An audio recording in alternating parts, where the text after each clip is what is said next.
Bismillahirrahmanirrahim. Tövbe ve istiğfar. Resulê min vê gotina min ji wan re bibêje, gelî bendeyên min ên ku zilm nefsa xwe kirine, yê li hemberê xwe bi gunehan sinor derbas kirine. Hêviya xwe ji rehma Xwedê nebirin, bêguman Xwedê li gunehan tev dibore.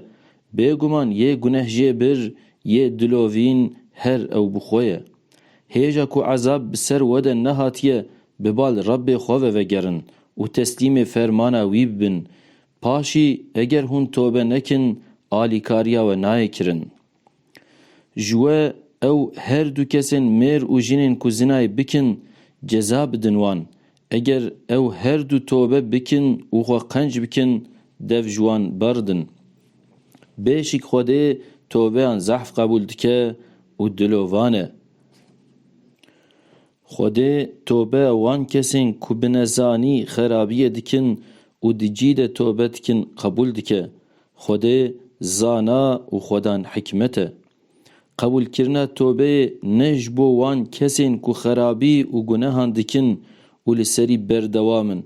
Heta yek ji wan dikeve ber mirinê, êdî ji nû ve dibêje min vêga tövbe kir.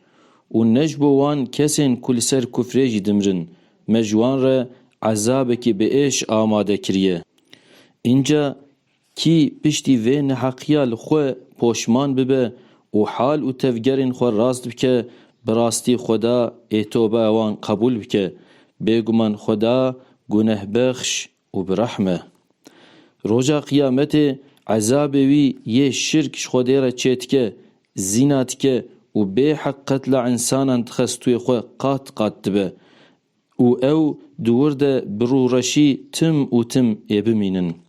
Bi tenê kesê tövbe bike, bawerî bîne û karê baş bike, ne têde ye.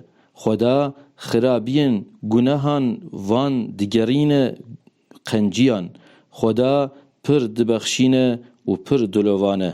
Xefûr û rehîm e. Kî tövbe bike û karê baş bike, bêguman ew tövbeya wî bi qebûlbûyî dizivire bal Xwedê ve. Yê tövbe bike, poşman bibe, îman bîne û karê qenc bike, hêvî heye ku xilas bibe.